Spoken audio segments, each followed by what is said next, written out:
25 greatest games, brought to you in part by the Maryland Lottery. Love football. Love Ravens scratch-offs.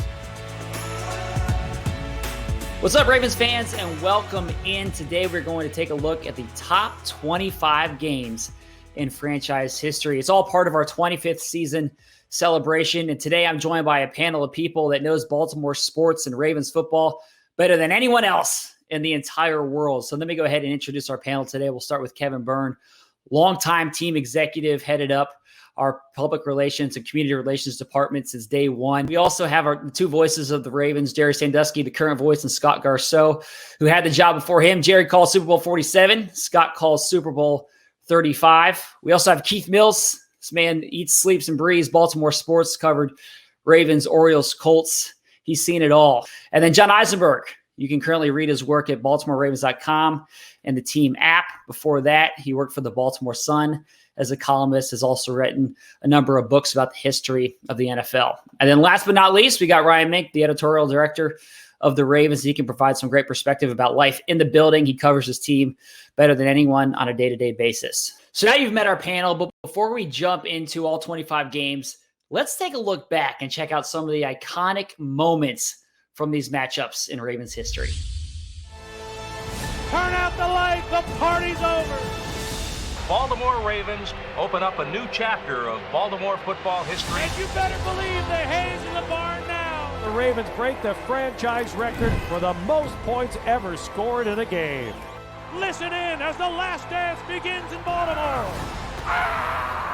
He's got a man. Shannon Sharp. Touchdown. And the Ravens came back from the dead. Play action, Harbaugh. Throw it for the end zone. Has a man open and a touchdown. Jimmy Harbaugh takes the ball and gave it to Johnny Unitas. Flacco throwing end zone. Far side. Caught! Touchdown! Touchdown Ravens! Jamal Lewis has established a new NFL single game record. Players patting him on the hand.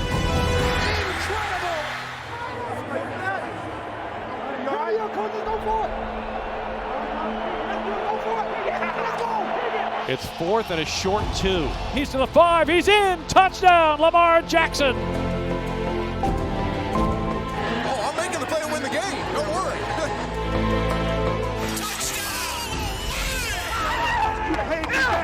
Titans are the NFL's best team. Maybe they are, but not today. Mosley with the interception. They are dancing in the aisles, and the Ravens are in the playoffs. Throws under coverage to Ray Rice. He's at 45, 50. Coming near side, stiff arm to man. Sheds a tackle. Charger 40. Gets a block 35. He's close to the 34. Ray Rice has the first down, and the Ravens are still alive. Bolden, touchdown! And Quan Bolden took the ball away from Devin McCourty. And the Ravens are going to the Super Bowl. Throws underneath, and it's picked off. Ray Lewis has the ball. He's on the 40, 30, could go all the way. 20, still on his feet. Touchdown, Ray Lewis. All right. 50 yards. Jacoby Jones midfield. He might. 30. Down the far sideline, still on his feet. He's gone all the way. All right. Jermaine Lewis goes all the way. Oh, my God. 84 yards. It is. Is it caught or intercepted? Ray Lewis has the football. It's the first victory for the Ravens. He passed. Oh, he's got it. First down. Tied at 10. Kick on the way. It good. is long enough. And it is good. Matt Stover. Way to go, has Matt. Connected. Money Matt. Touchdown, Ravens. This is insanity. Is he in bounds? Waiting for a signal. Touchdown. Throws it, checked out, pass intercepted, picked off at the 22-yard line. Dilfer back to throw on first down. In the pocket, plenty of time. Throws out in the flat to Jamal Lewis. It is caught by Shannon Sharp on a deflection. Sharp up the far sideline. He's at the 40.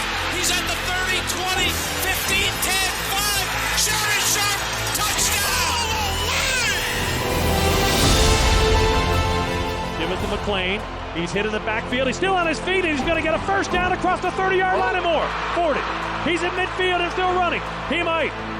He could. He will go for the touchdown. Dilfer back in the end zone, short drop over the middle. Sharp's got it. 20, right up the middle. 30. He's at the 40. He's got a blocker. Could go all the way. Shannon Sharp. 30, 20, 10, 5. Touchdown. Denver rushes 3. Flacco steps up, throws deep. Far sideline, Jacoby Jones has it at the 20. Jacoby Jones, touchdown, Ravens, and the miracle is answered. The Ravens are the champions of the world. Hallelujah. The Baltimore Ravens are Super Bowl champions. Well, I don't know about you guys, but I definitely get goosebumps Got watching those clips right hair there. standing up my arm. I know you can feel it. You can feel it. So we're going to talk through all those games. Just so for fans, so you know, the way we came up with this list, those of us on the panel put together our list of top 25. We combined all those votes, and that's how we came up with this overall list. Our opinions were all across the board. So we're going to talk through all these games. So without any further ado, let's go ahead and start jumping into it. I'm going to read off the first 5 games here. This is 25 to 21, and then we'll dive into some of the conversation. So game number 25. This is 2000 season. Ravens against the Titans. Ravens win 24 to 23. This was a win in Tennessee for the first time. Game number 24, September 8th, 2019. Ravens 59, Dolphins 10. This was the 5-touchdown performance by Lamar Jackson to open a historic 2019 season. Game number 23, December of 2013. This was the snow game in Baltimore with the craziest final 2 minutes in NFL history. The Ravens took down the Vikings 29 to 26. Game number 22. This was December of 2018. The Ravens beat the Browns 26-24 to clinch the AFC North and get to the postseason. It was a huge game for that season. And then game number 21. This was November of 2003. Ravens beat the Seahawks 44 to 41. This was the greatest comeback in Ravens history. So those are the first 5 games we're going to look at today. Let's start with number 25. Scott, I want to get your perspective on this one. What was it that made this game so significant in your mind? I had that much higher on my list. You had to remember what the Ravens-Titans was then. That was the Ravens-Steelers today.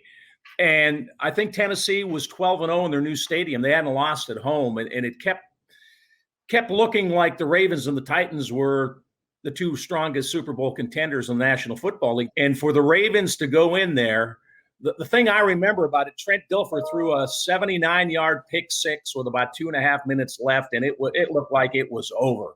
It was over. The place went crazy. And then Trent brought him right back down on the field. Shannon Sharp had a big play. Ravens took the lead, and it was, Ravens got him. No, it wasn't over. Tennessee had a good kickoff return, just seconds left. McNair makes this great scramble. Ravens all over him, runs for about 24 yards. They get into field goal range, and I think Del Greco missed about a 42-yarder at the gun. There's the snap. Spot is down. Pick is up. And it is no good. He missed it. And the Ravens give the Titans their first loss ever at Adelphia Coliseum. It was a crazy game, but it really set up that playoff game that would come a few weeks later. So that one I had a little higher than 25, but I think it was a key game in Raven history, and it meant so much to that Super Bowl championship team that they were able to win in Tennessee because they had to go back there and beat them in the playoffs. And Kevin, a great moment from this game afterwards was in the locker room where you were when Brian Billick holds up that Sports Illustrated cover. Right. I got the magazine. I checked the mail just before I left my house for the charter. And so it's the cover was the Titans, and it said the NFL's best team. So we get to the locker room. Brian needs a moment to calm down. I hand him the magazine, and he goes, "Oh, yeah." I got a cover of Sports Illustrated here. Says, Titans are the NFL's best team. Maybe they are. But not today. The other thing about that game, guys, was also right after Trent Dilfer threw the interception, Perry Phoenix took it back for a touchdown. I think you guys, the Ravens Productions guys, got Trent Dilfer goes, Hey, come on. Oh, I'm making the play to win the game. Don't worry. I'm going to let you do it this week. I want to do it. I want to do it. You ain't coming out of the game. I know we're not. Have some faith in me, and we're gonna score a touchdown here, and they did. That's awesome. So let's go ahead and jump ahead to the snow game, which is what we all know it as 2013 against the Vikings. Jerry, I want to get your perspective on this. Could you even see what was happening on the field from the booth as you were calling that game? Because the snow started about, an hour before the game, and it didn't stop until maybe a little bit left in the fourth quarter. The sideline wasn't that bad because the field crew did an amazing job of keeping the lines freshly plowed. So you had a sense of what was going on. What was hard to keep track of was just the pace of the big plays. You didn't have time for the emotional rush of a big play to settle in, and then the next play was going on. It was like listening to a music that had crescendo after crescendo after crescendo, and you had no time to breathe. So it wasn't so much the sightline that was challenging for me in that game. For me, it was the lack of oxygen because it was just one big play after the next. Like Jerry said, it was just so rapid fire. I mean, all the writers are sitting there, you're clicking your keys, you're writing your story. You're like, all right, here, I got my lead now. And then another touchdown. All right, let me delete that whole thing and start us over. I mean, it was just so wild. And I'll never forget, too, I think it was Dennis Pitta came back from his hip injury and scored a diving touchdown in that game. His first game back, pretty epic. And that Marlon Brown catch in the back of the end zone was, oh my gosh, the toe tapping on that. First and goal from the 9. 10 seconds left. Flacco to throw. Fires to the end zone. And it's caught. Marlon Brown is he in bounds. Waiting for a signal. Touchdown, Marlon Brown! Bam, baby. And the snow's flying again, but this time it's coming up from the seats in the stands. Yeah, that's one of those games, I think, just from a fan standpoint, that everyone remembers being there, of just how crazy it was, the visuals of that game. It's certainly something you never forget. Another great game at M&T Bank Stadium was that 2018 game against the Browns to clinch the AFC North. John, I'll start with you on this one. How significant was that game for the Ravens? They'd been out of the playoffs for a few years. They win that game to get back into the postseason, and for Lamar Jackson to lead the team to get to that point.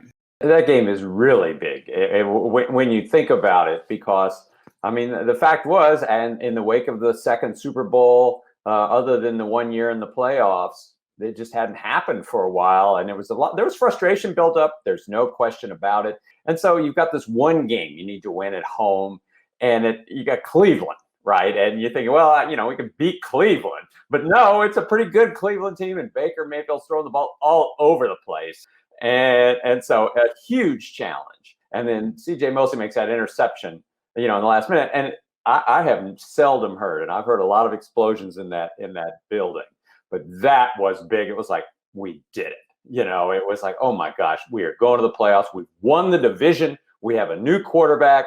It worked. John, you mentioned the end of the game and the scene in the stadium. Jerry, I love your call on this. I think it's one of your great ones. They're dancing in the aisles. What do you remember about that scene? Mosley with the interception. The hay's in the barn, and the Ravens are in the playoffs. They are dancing in the aisles. So what I remember is actually what happens before that scene. I remember that feeling, that sinking feeling of here we go again. It was 70,000 people who thought they were going to relive the agony from a year before, when heartbreak keeps the Ravens out of the playoffs on the improbable play against the Bengals.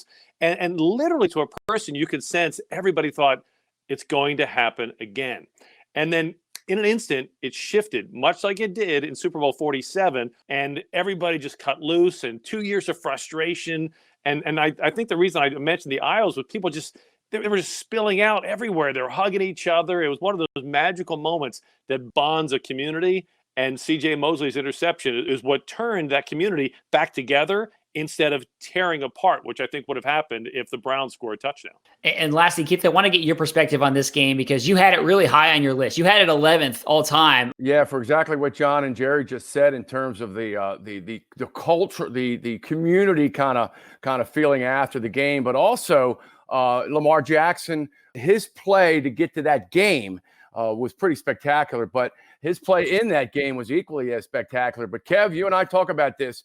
Prior to C.J. Mosley, Anthony Levine came up with two of the best defensive plays of the year on the two plays before that. And I remember Jerry saying, Kev, once, he goes, of all players in the secondary who you wouldn't think would make the big defensive play in this stand, it's Anthony Levine. And that's what he did. And he told John Harbaugh all off season, You have to have me. I won that game. CJ's getting He might be right. So before we get into the next five, I want to quickly hit on the 21st game. And Scott, get your perspective of this game. This was the Seahawks-Ravens, the 44-41 game. Biggest comeback in team history. What was it like calling that game, Scott? Well, the Raven faithful weren't very faithful that day. Fans in jail, man, they thought it was done. It was like 6.5 minutes left. They're down 17. And yeah, I couldn't blame them, right? If maybe they headed out a little early, and they did, and the stadium emptied. I don't know. There probably were 40% of the fans left when the darn thing ended. And other fans, you get to your car, you hear it on the radio, wait, we got to go back in. And they wouldn't let the fans back in. So there were a whole bunch of tried to get back in, but couldn't. But everything had to happen. And it got to a point late where the Ravens are scoring, and Anthony Wright and Marcus Robinson, they got this thing going where they're playing catch and scoring touchdowns. And Mike Holmgren's got fourth and inches, and he's going for it. Well, if the Ravens don't stop him, game over, right? Quarterback sneak, and I'm not sure he got there. It's going to be close. Oh, they don't have it. The Ravens have the football. They've held. Holy wow. Stover kicks the field goal in overtime. That thing was crazy. And Kevin, you remember this. Brian assembles the team after the game, and they're going nuts. They've pulled off this great comeback, and he singles out Anthony Wright and says, "Now get out of here. Your wife's having a baby." We didn't win. We did not win. We didn't win.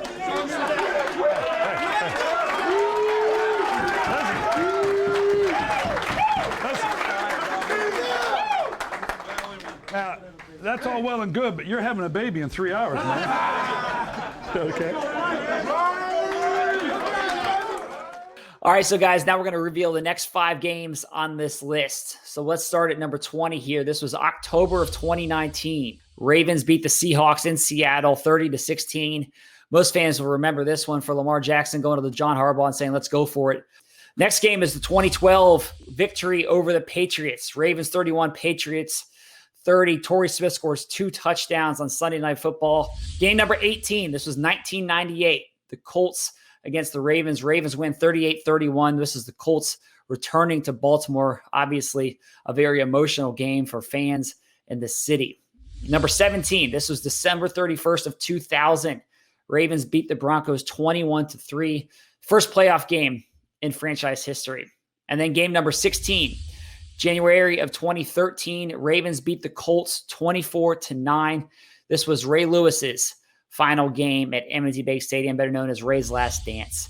So lots of obviously good games there. I want to really focus on game number 18. This was the Ravens beating the Colts in 1998. Keith, what was that game like and the emotion that was in the stadium on that day? The emotion and the passion all week long. Scotty, you and I talked about this that week, and Jerry, you too. It was like galvanizing around town, man. This is the first time they've been back since they moved back in '84, and a lot of scars, a lot of wounds were still pretty apparent at that time. But I remember early. This is 2 hours for the game. I'm standing on the field with Johnny Unitas and his daughter Paige, and Peyton Manning walks out of the tunnel just to check the field out. It's the first time he's obviously played there. Walks up to Johnny, goes, "Mr. Unitas, my dad wanted me to tell you hi, and thanks for everything you did for us a couple of months ago when he got the Johnny Unitas Award in Louisville." And he goes, "And you're right when you told me when we were going to come to the stadium a couple of months ago that the fans were going to let us know what they think about the Colts leaving Baltimore." Because he goes, "We only had to go about a half a mile from the hotel, and we got a lot of number 1 salutes during that time." And it was a great connection between those two guys. And then obviously after the game, when Jim Harbaugh led the Ravens to the win, he presented the game ball after the game to Johnny on the field. It was a special moment. John, what do you remember most about that game? What I remember most is that uniform. Watching that uniform on the field in Baltimore, and they're the visitors. And it just takes your breath away. It really does. John, we saw that day is a lot of fans wearing 19 jerseys, Johnny Unitas jerseys, right? It was surreal. It was like, this is really happening. The Colts are here, and they're not the home team. So let's stick with the theme here of playing the Colts and flash forward to the Super Bowl season on the way to Super Bowl 47. And that's Ray Lewis's final game. So Ryan, I'll start with you. Leading into that game, you were actually the one who asked the question to Ray during his press conference. If fans remember, he had missed basically half that season. He was dealing with an injury. He's on injured reserve. And is his career done? Is he going to come back? Nobody knows. And then leading into that game, he comes back and he talks about how he's going to have a final ride. But you were the one who asked him that question where he essentially announced that this is going to be it for me. Yeah, Kevin didn't put the bug in my ear, too. That was the best kept secret of Ravens history right there. I just heard the more Ray talked, I was like, wait a second, is this the moment? Ray, how does this injury affect your long-term outlook of your career? Yeah, well, I talked to my team today, and I talked to them about life in general, and everything that starts has an end. It's just life, and for me, today, I told my team that this will be my last ride. That was an unreal moment. That press conference, I mean, it's not a game, but heck, it could be on this list. That press conference was, the feeling that everybody got then was, I think, pretty unreal. That game itself, I think the entrance that Ray made gave everybody goosebumps, just the tingling feeling of that entrance. Listen in as the last dance begins in Baltimore.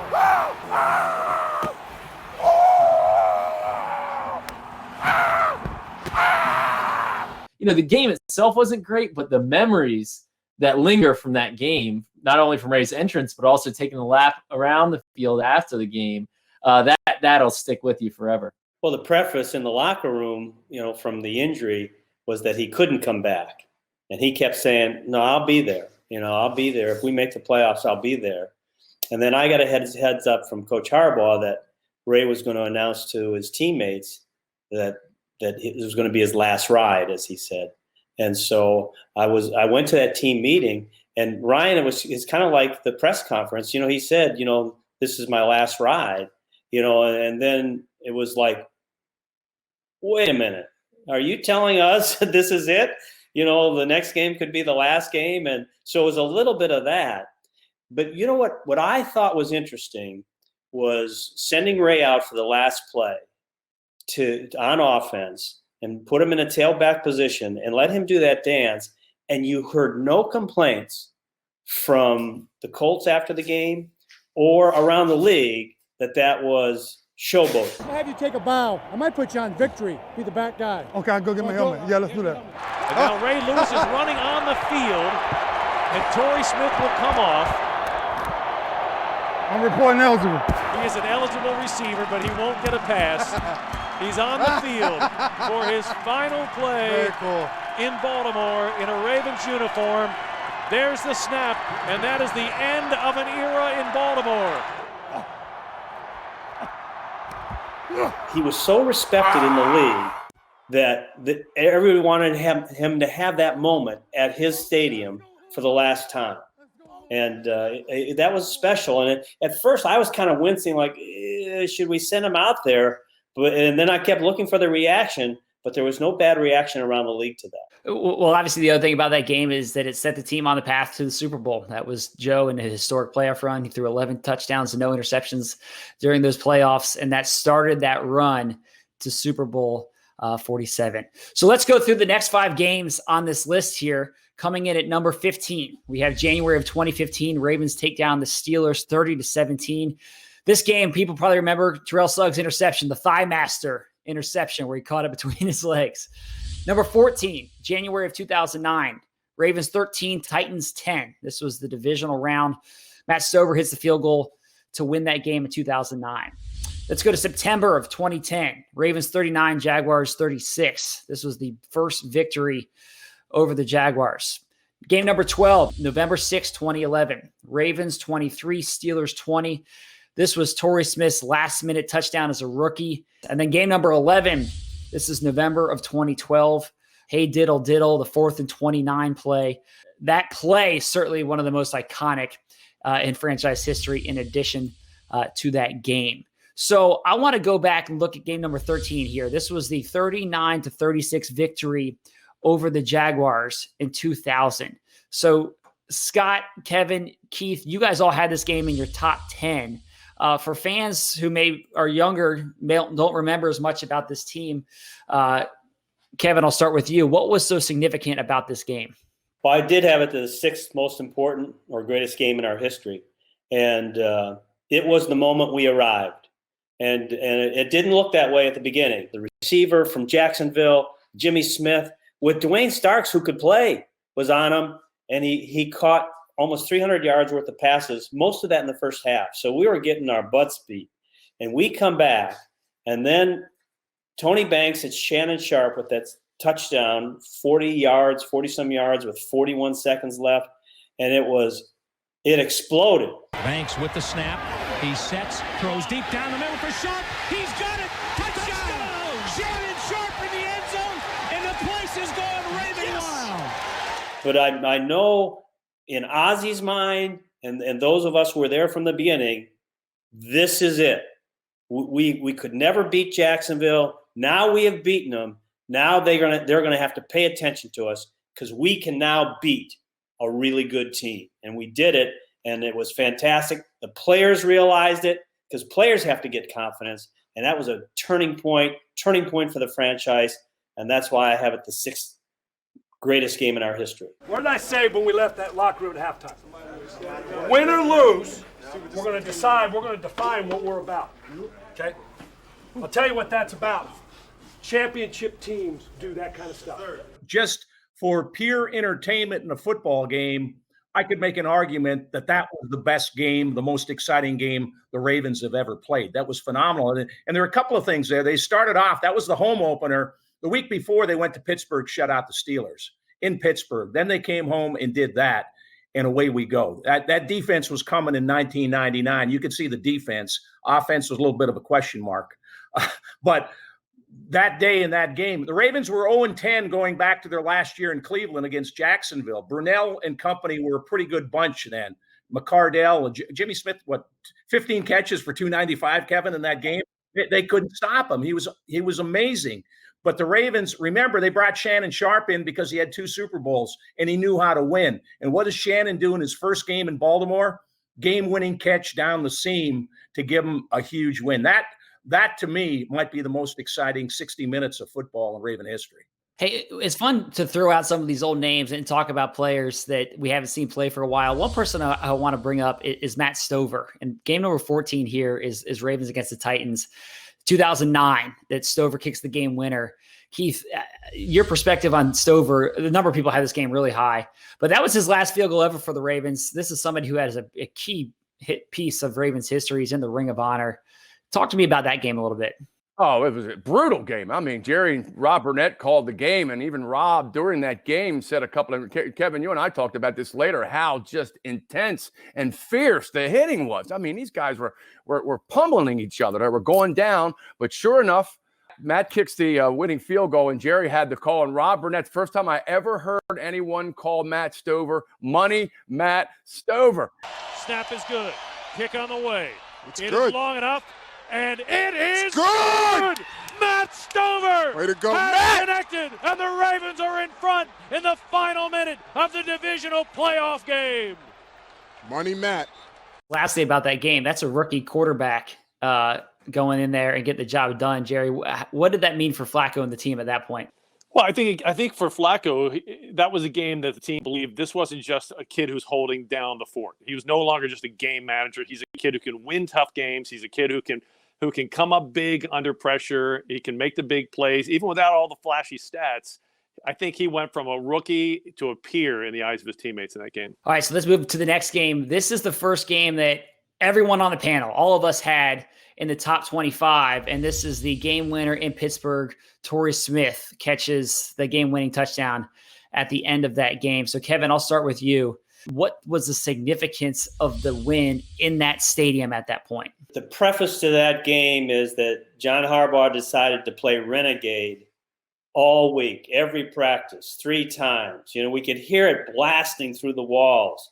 And that's the song that the Steelers play in the 3rd or 4th quarter when they need the big defensive stand. So, you know, it's nationally televised. They go to Renegade. That means it's an extra long timeout. And I'm sitting in the press box, and you guys have been there, it's literally like, well, I hope the engineers did a good job on this place, because this thing is going up and down. I don't think that should be the case. So there was all that drama, and then you had the Torrey not making the play, and then Torrey making the play, and it was like, holy cow. And a funny moment after the game is Ingrid Harbaugh went to that game, and when our buses were pulling out, there's one older woman under a street light just as we're coming around outside the back of the stadium. We're getting set to go to the airport, and the woman, without breaking stride, holds up her left arm and extends the number 1 middle finger to our buses. And Ingrid, I could say, goes to John. I'm sitting behind them, and she goes, I think that old woman just gave us the finger. And John laughed, and he goes, that's the least of it here. There's no better feeling than shutting up Steelers fans. Can we all agree upon that? That's a great way to put it. I mean, just a great feeling. And for Torrey, who is such a great kid, here's the Maryland kid, the local guy, and for him to do it, especially after dropping that pass when you just said, oh my gosh, we just had the Steelers beat on the road. For him to be the one that hauled that in as a rookie, for him to make that play and those stakes, to come out of that the victor, you really feel kind of like a gladiator. And before we go on, Jerry, I want to get your perspective about how you capture that moment, how you call a moment like that where there's so much emotion, it's a roller coaster, and what your approach is in that moment. So the thing about that particular moment, you always want to get the big moments right. And Scott can share, I'm sure he's had a few of these. On that particular moment, the broadcast booth for the visiting team in Pittsburgh is all the way down in the end zone on the visiting side on the end zone line. I mean, you're in the corner of the end zone. The touchdown happens in the exact opposite side of the field in the far corner. So you're seeing the ball come down, and Torrey's in a bit of a crowd, and from my sideline, I can't see it live, whether he has the ball or whether it's taken away. So I quick check the monitor, and the TV camera didn't have a clean shot, so I have to rely on the referee. Man, if there's one time in your life you don't want to rely on a referee, it's the big play. So I see his arms go up, and I if you go back and listen, you'll hear me say touchdown Ravens, because I don't know who has the damn ball. I can't tell who caught the ball. Flacco throwing end zone, far side, caught, touchdown. Touchdown, Ravens! Torrey Smith on the receiving end. And I'm trying to capture this moment for everybody and deliver it with a level of poise. And my heart's not beating because I can't see what's happening. And so I'm just kind of waiting for some bodies and some space. And then finally I figured out it's Torrey Smith and everything settles down. But that was one of my least favorite big plays from the standpoint of I really didn't know what was going on. All right, now let's jump into the top 10 games here on this list. Starting at number 10, we have September of 2003. Ravens beat the Browns 33-13. This game is best known for Jamal Lewis setting the single-game NFL rushing record. Number 9, December of 2008. Ravens beat the Cowboys 33-24 to shut down Texas Stadium. At number 8, you got September of 1996. Ravens beat the Oakland Raiders 19-14, first game in Ravens history. Number 7, January of 2001. Ravens beat the Raiders again 16-3. This is the 2000 AFC Championship. And then number 6, January of 2010, Ravens 33, Patriots 14. Ravens beat the Patriots up in Foxborough in the 2009 game of the wild card. All right, now let's go to game number 10. 2003 against the Cleveland Browns. Jamal Lewis sets a new single-game rushing record with 295 yards on the ground. Scott, was there any stopping him this day? No, there was no stopping him. But a couple of things I remember, Brian took him out with a series or two left in the fourth quarter. It was a warm day. He'd had a brilliant day. He could have added another 30 to 40, maybe 50 more yards to that day. It was unbelievable. And he ran for 205 yards against them in the other game that year. So he had 500 yards in 2 games against them. So unbelievable. And here's the best part of that. The Ravens had no threat of a passing game back then. Every team in the league knew that Jamal was going to run the ball. That was their offense. But Mulatalo, Ogden, those guys, Mike Flynn up front, amazing. But Jamal, nobody wanted a piece of him when he got past the first level. Look, Jamal always wanted to run the ball 40 times a game. And if he didn't, he would let everybody know about it after the game. Hey, I want the ball. I want the ball. So he carried the ball 30 times that game. And as Scott said, I think Chester Taylor played the last couple of series, and he was ticked after the game. Now, he was obviously very appreciative of the offensive line. He goes, man, I want the ball, man. I want to carry the ball 40 times. And he's stamping his foot down in the locker room, and he's like having a great time. But he was ticked. He was really irritated that they took him out, and he didn't get. I don't think the 300 yards was the mark for him. It was the 40 carries is what he wanted. Let's go ahead and take a look at that game against the Cowboys where the Ravens shut down Texas Stadium. Jerry and Kevin, you both had it top 10. You had it at number 8. Kevin, I'll go with you on this. I know you have some great stories about this game, and I'm curious what that atmosphere was like. Well, we were the homecoming team. You know, we were the team coming in there to get our rear ends handed to us.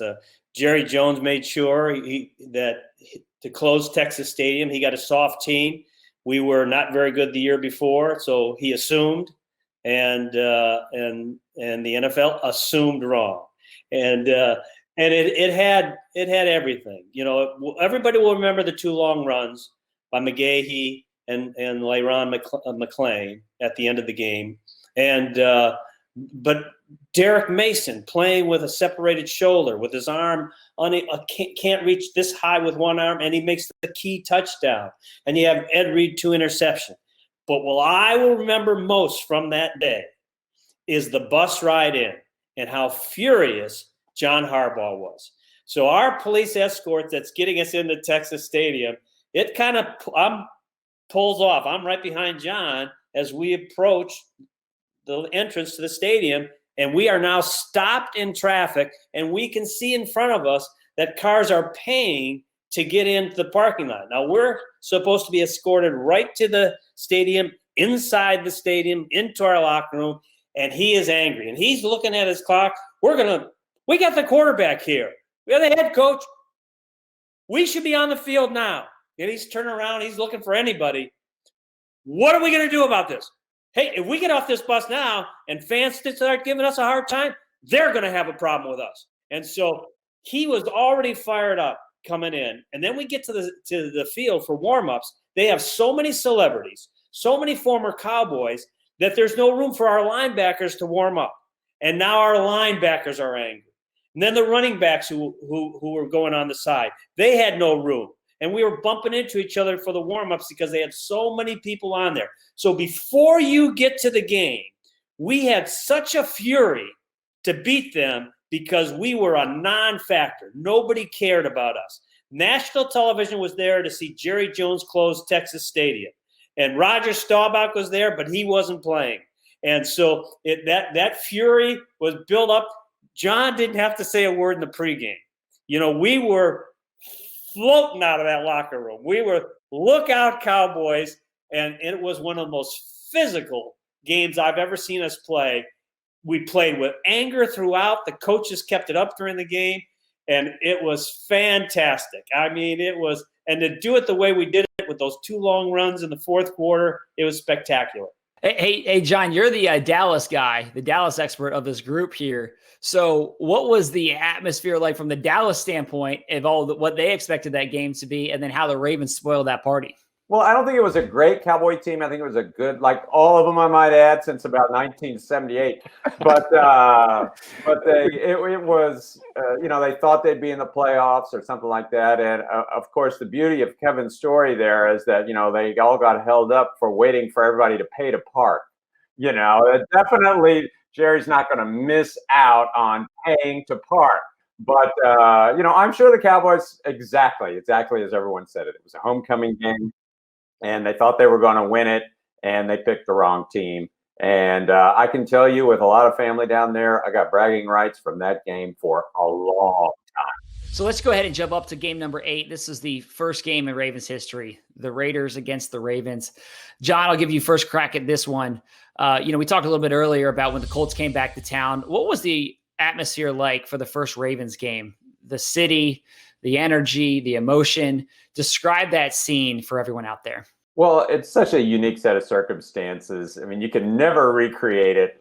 suddenly there's a team here, and there's been 13 years and all this angst, and you get bypassed in expansion, and you go and the team comes from Cleveland, such a range of emotions going on there. But the place was packed, Memorial Stadium, and it's a sunny day, and the people were incredibly fired up. It was just like, we don't even know what's going on here exactly, or how they got here, or who they are. However, it's going to be our team. And so the place was loud and excited. To win the game and beat the Raiders was shocking. It was kind of shocking. I was like, oh my God, they won. The things that I will remember most is the fans. The fans just like, I don't even know who they are, but they're our team now, and we're going to get used to this. And then to win the game, and the scene in the locker room afterwards was just amazing. Game balls for everybody. This is the first victory for the Ravens.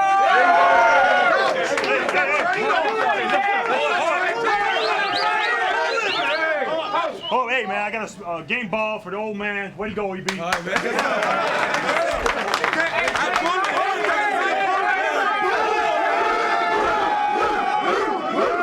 A couple of things. You had to live the 12 years where they lost. The Colts had their hearts pulled out, and then they got kicked around by the league as they gave franchises to Jacksonville and Carolina, and they couldn't win an expansion. And then to finally get it back, it was like, yeah, we are big league again. That was kind of the feeling around town. Only a couple things from the game I remember. Vinny scored the first touchdown in Raven history running the football, so that was a little unique. And then a rookie named Ray Lewis had a big pick in the end zone and got a Player of the Week honor for that. So that career kind of got jump-started right away. That number 52, that guy in the middle looks like he can play some football. So let's jump to number 7. It was the 2000 AFC Championship game. So they win this game to beat the Raiders 16-3 to go on to play in the Super Bowl. But Keith, I'll give you the first crack at this one. What did that game to win that AFC Championship and know that team's going to the Super Bowl?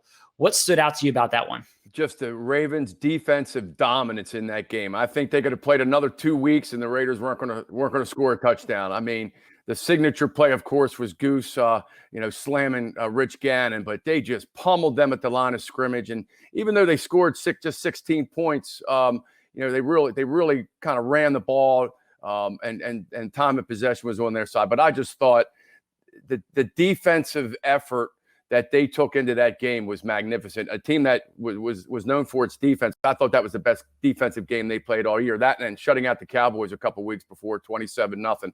But of course, the signature play was the quick slant into Shannon Sharp from Trent Dilfer, and he went 95 yards with Patrick Johnson trying to make sure that he didn't run him down, from behind. Dilfer under center, back in the end zone, short drop over the middle. Sharp's got it, 20, right up the middle, 30. He's at the 40, he's got a blocker, could go all the way. Shannon Sharp, 30, 20, 10, 5, touchdown. So, Scott, what is, as you're calling a game like that and the team's going to the Super Bowl for the first time, how is that moment? How does that one rank for you? Yeah, it's special. I just remember the feeling, and Kevin was part of the team. I'm on the outside, but we're traveling with them. That team, which might be the most arrogant, cocky, use whatever name you can, from the head coach to Goose and Shannon. And I mean, they believed in themselves, but I think they had a whole bunch of respect for Tennessee, and they knew that one was going to be tough. Once they won in Tennessee, there was no stopping that team. In their minds, it was done. When did we get the trophy? They still had to win 2 games, but that team knew when they came out of Tennessee with the win, they were going to be Super Bowl champs, and they were right. That's awesome. That's awesome. So let's go ahead and jump into the top 5. We'll go through these one by one. So at number 5, we have Super Bowl 35. Ravens take down the Giants 34-7. Scott, you had the call on this game. For the team to win that Super Bowl and to win it in dominant fashion, how would you describe what that game was like from start to finish? It wasn't the game. It was the entire ride that I had at number 2 on my list because something special about the first one. But what made this special was the years without the team, getting the team back. A lot of the fans didn't accept the team. They didn't like the circumstances because the Ravens kind of came here the way the Colts left.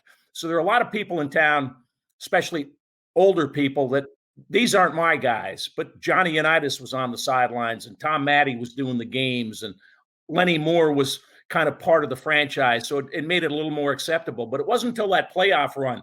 Got to remember the Ravens didn't have a winning season until 2000.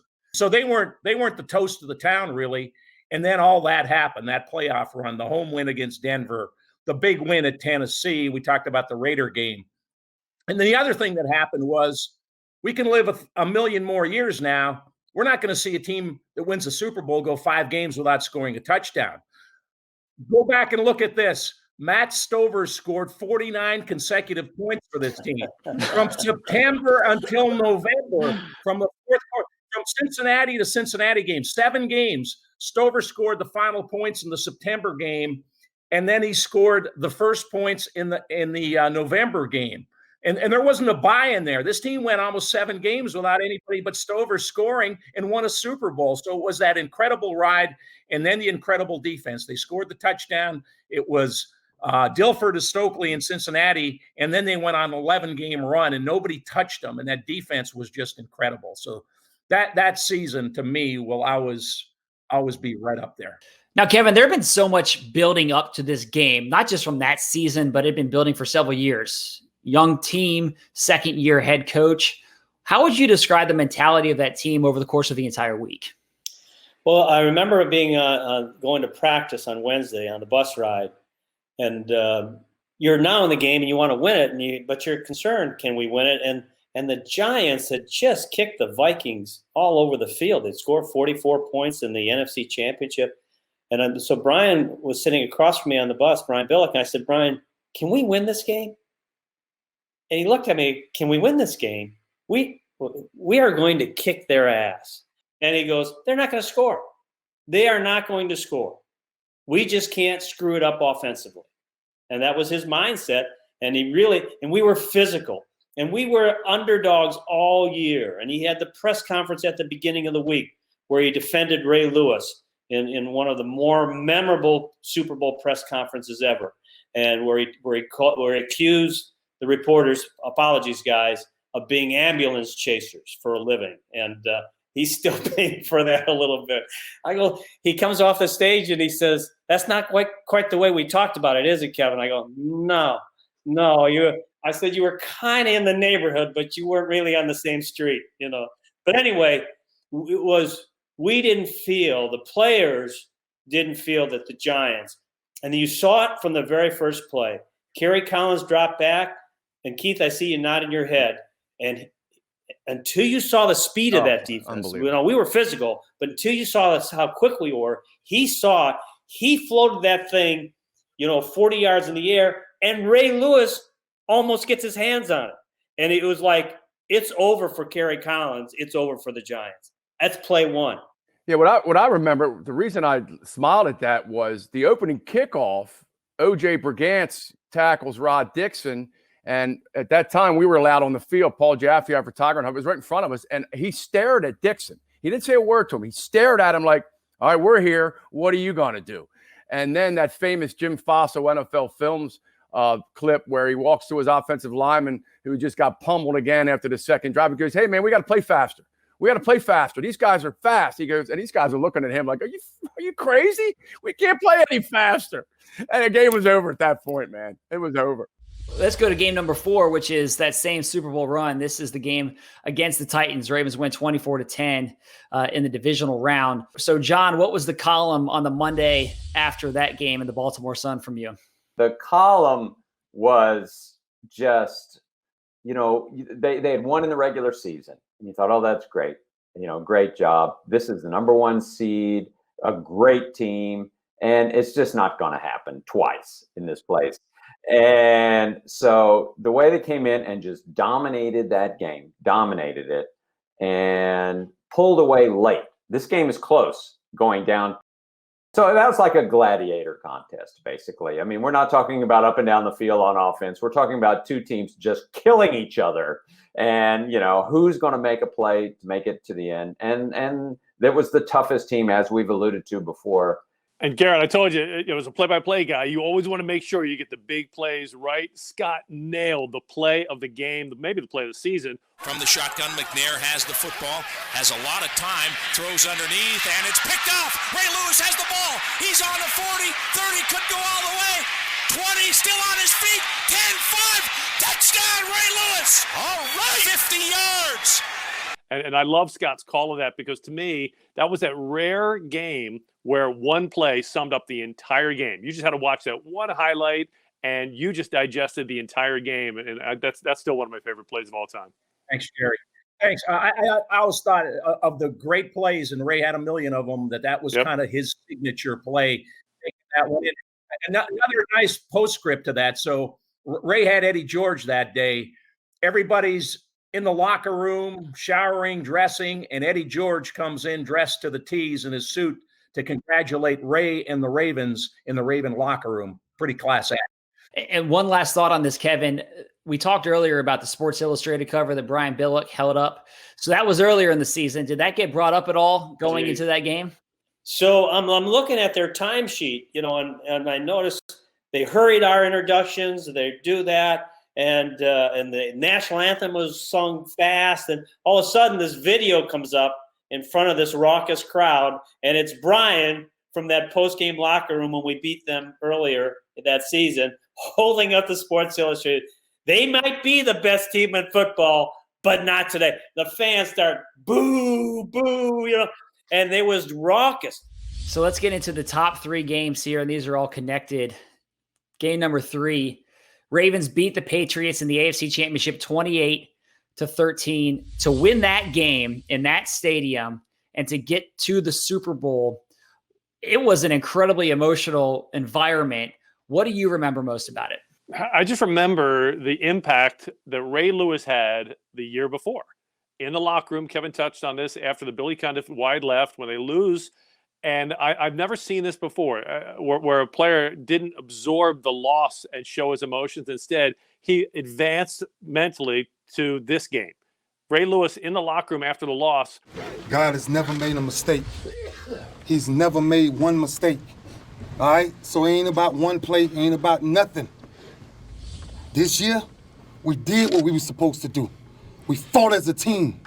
We fought as a team. There will be one Super Bowl champ crown at the end of this year. That's it. So the way we feel, somebody gonna feel like that tomorrow, and somebody gonna feel like that in a week. That's a fact. And the fact is, we got to come back and go to work to make sure we finish it next time. And the entire game of that championship against the Patriots, you could feel that leadership. You could feel the impact of that leadership. It wasn't an easy game. The Ravens were trailing for most of the first half. And there's a great NFL Films clip of John Harbaugh on the headset talking to Jim Caldwell saying, Jim, we got to loosen this up. We got to start taking some shots. We got to loosen things up. And they did in the second half, and they just shut the Patriots down. And you can X and O all you want. I still think that shutdown in the second half goes back to what Ray Lewis, the way he handled the loss the year before. Hey, Ryan, so there's so much we've talked about the defense of this team and Ray Lewis, but to me, that was the Joe Flacco game. Like that to me was the Joe Flacco game. And I think about the Anquan Bolden where he's standing over McCourty and he points down at him and that play, like that to me is a play that stands out to me about that game. But Flacco was so locked in. Everything that he did in that game, he outplayed Tom Brady in Foxborough in the AFC Championship. And there are not many people ever who have done that. Well, it's funny. I thought that Joe kind of proved it the year before. Joe went toe-to-toe with Tom Brady the year before in the 2011 AFC Championship game. That's why the Ravens deserved to win that game. He proved it then. And then he came back in 2012 and he was on a roll. I mean, when Joe Flacco was on his game, there wasn't really a better quarterback in the NFL. I mean, when he was throwing it the way he was born to throw it, it was unstoppable, and he was. I mean, he came in that game just confident. He knew from the year before that he could do it. I mean, that's cool Joe Flacco right there. That's playoff Joe. That's January Joe. Going into Foxborough and having ice in his veins in an environment like that, it really showed you kind of what kind of quarterback Joe Flacco was. That he could rise to any occasion and just unflappable to go in there and play that way.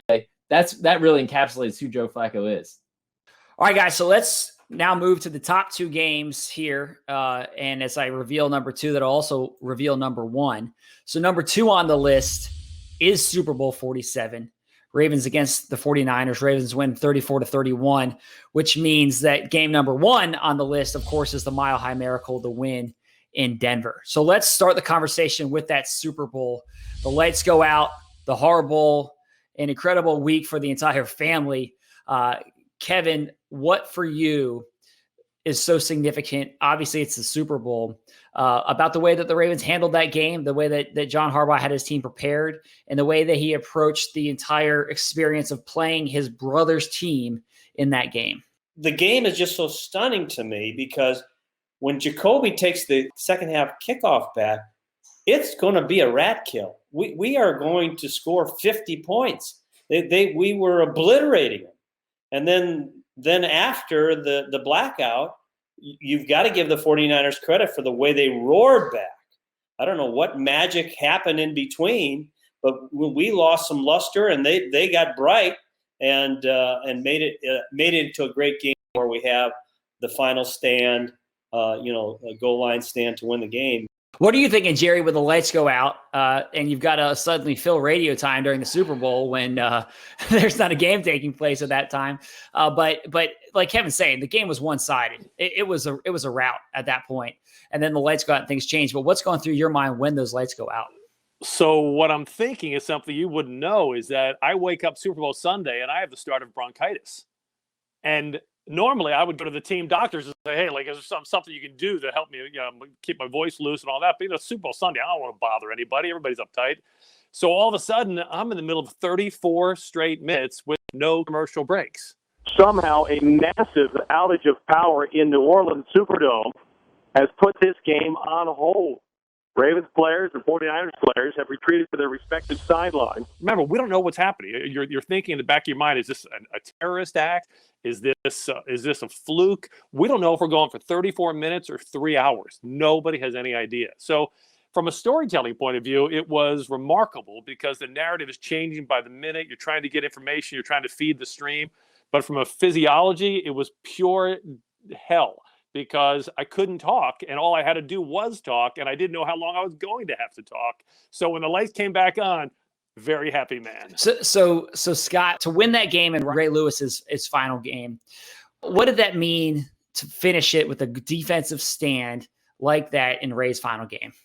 I think it was a perfect ending for that Hall of Fame career and Ray's in the conversation, the greatest defensive players in the history of the game. But it wasn't just about Ray. He was a driving force, and all the players talked about rallying and the last ride and everything. But there were so many contributors. I had an MVP ballot. I think like 8 or 9 guys vote on the MVP, and they came to me early. And the way you fill out the ballot is you fill out an MVP for both sides. So I think I had Joe and I had Colin Kaepernick. And then they come back and collect ballots again with about a minute left to see if you want to change your vote. They came back the second time, and at that point, I'm like, you know what? Jacoby's had a heck of a game, but this run that Joe's been on this whole playoffs, it's got to be Joe. But there were so many contributors. The special teams return from Jacoby. The defense wasn't great that postseason. This was like 2000. This was an offensive-led team kind of in the postseason. The defense they had moments, but they were subpar at times. But when they had to be, they were there, and Ray was right in the middle of it. So it was a perfect ending to a great, great season. And who'll ever forget how they got there if they don't survive Denver? We always think about the pivotal moments in a franchise's history as the outcome of plays, but I would posit that the pivotal moment in the Ravens franchise is just before the 4th down play from the 49ers. As Kaepernick and the 49ers offense break the huddle and come to the line of scrimmage, I remember thinking, and I may have said something along these lines, that this is one of the only times in the history of a game, a team, a season where you will know the outcome of a game, a season, an era will ride on this one play. And you knew it before the snap. That never happens. It was Hollywood script writing-esque. And so the drama just before that play, I'll never forget it, because as exciting as it was to see the outcome, I don't know that I've ever felt anything quite that level of drama just prior to the snap. And we have come to this. 4th and goal from the 5 with 1:50 left in the Super Bowl. Ray Lewis stares across the line at Colin Kaepernick. He's in the pistol. Frank Gore behind him. Lewis comes on a blitz. Kaepernick lob to the end zone. Incomplete. No flags on the play. Incomplete. Ray Lewis and the defense deliver and stop the 49ers at the 5. Knowing that if the Ravens lose on this play, it's the worst collapse in Super Bowl history. It's the end of Ray Lewis's career. This great career is going to end in shreds instead of a shroud of glory. And if they win on this play, the outcome is glory. And so the swing of the pendulum, and knowing the swing was going to be one side or the other prior to the snap, to me, that is the quintessential pivotal moment in Ravens franchise history. Let's go to the top game on this list. And I think we all had this one as number one, Mile High Miracle. We could do a whole show about the Mile High Miracle, all the emotion of that game, the impossibility of that throw and that catch, double overtime, how cold it was. For those of you, I'm not sure who all was on the field. I know, Kevin, you were on the field at the end of the game. You're probably still thawing out from that game 8 years ago. But, Jerry, I'll give you first word on this one. I think about that call. I've seen the replay a million times. Do you still get goosebumps and chills when you watch that play? Yeah, I do, because what I remember from that play was, in my perspective from the broadcast booth, in my peripheral vision, when Flacco, you know Flacco's going to put up the Hail Mary, and he's got a great arm, and he launches it up there. As the ball reaches its apex, I can see with my peripheral vision that Jacoby Jones is getting behind the safety. And so nobody can see this yet, but I can. And I can. All I'm thinking about is on the previous series on third down, Jacoby Jones on a crossing pattern drops the ball. And at that moment, he's Lee Evans all over again. It's the end of the season. It's the end of Ray Lewis's career. They're not going to advance. They're not going to go to New England the next week. And now here it is, from apex to hands, don't drop the ball. And that's all I'm thinking as the ball is coming down to Jacoby Jones. And Jacoby must have been thinking the same thing, because he didn't catch the ball so much as he suffocated it. But I want to take you back to a little bit before that. The way I set that up was I just had this gut feeling. Scott, I'm sure you've had a couple of these in games you've called where it looks like it's over, but you just kind of know it's not. I had this gut feeling. Denver rushes 3. Flacco steps up, throws deep, far sideline. Jacoby Jones has it at the 20. Jacoby Jones, touchdown, Ravens. No flags on the play, and the miracle is answered. And I said, look, I don't know what your religious beliefs are. If you have a patron saint, go pray to him. If you have a favorite piece of clothing, go put it on. If you have a lucky touchdown, go touch it, because if we've learned anything from Ray Lewis, it is not over until the final seconds come off the clock.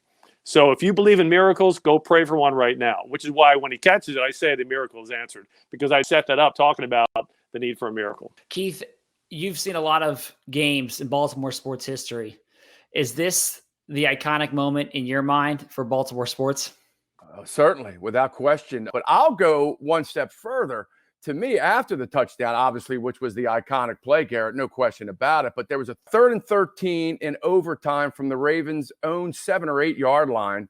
And famous play that Joe and Dennis Pitta talk about, where they make eye contact. Dennis goes, I got it. Just throw it up there. And sure enough, they converted the first down, and they didn't score off of that drive, but it got them out of danger. And if they would have went 3 and out there, Peyton Manning would have got the ball in the 50 and 1 first down. They kick a field goal. They probably win the game. But this pushed them back to about the 20-yard line after the punt. And then Corey Graham picks off the pass for the interception. And that leads to Justin Tucker's field goal. Well, Justin will tell you he was kicking a boulder, probably the way that thing felt coming off of his foot. I mean, yeah, and even you think back to Billy Cundiff the year before. I mean, the stage that Justin Tucker had, that really showed what kind of big game kicker he was in his career. And even we talked about this game earlier, the 2012 win against the Patriots kind of set that up too. Making that kick, if Justin Tucker missed that kick, I don't know that he would have, been in that position, had that kind of mindset that he did in Denver to make that one. But I mean, yeah, big game, Justin Tucker, big time kicks. He really kind of stamped his legacy or who he was going to become, certainly, with that kind of kick in those conditions. And Kevin, I'll give you a final word on this. It's Joe Flacco's Super Bowl. He gets his Super Bowl. Ray Lewis gets his second. John Harbaugh gets his first Super Bowl. There's so much in the history of Ravens franchise that kind of led to this because of this game, because they won this game against Denver. For you, what is a lasting memory that you have from this game in Denver and the way that Mile High Miracle ended? remember John was so cold, and Jerry, you were a part of this. So everybody's excited and wants to talk about what happened in the game and the play to Jacoby and the kick by Justin and beating Peyton Manning and all that. And we're in there, and I could see in John and Jerry's in there, and we're all kind of reminiscing, but John's still kind of shivering. This is like 15 minutes after the game. And I said, Coach, you got to get in the shower. We got to go. And so we're all walk out of this little coach's office there in Denver. And this will be the lasting memory of that game. As we're walking away, we get about 15 yards, and we hear this cry from Coach Harbaugh. Oh, no. There's no hot water. I don't know if the Broncos did it on purpose, but when John went to try to warm up in the shower, it was only cold. So John shivered all the way back to Baltimore on that flight. So that has nothing to do with what happened on the field, but it was that cold. So that's it. That's the full list of the greatest 25 games in Ravens history. I really enjoyed taking a look back through history today with the panel here, and I hope you did as well. Now, if you want to take a deep dive and relive some of these games, so we have all of them posted in their entirety. You can watch them on our website, our app, our CTV app, and also on the NFL's YouTube channel. So go ahead, check those out. That's it for us today, but thank you so much for watching.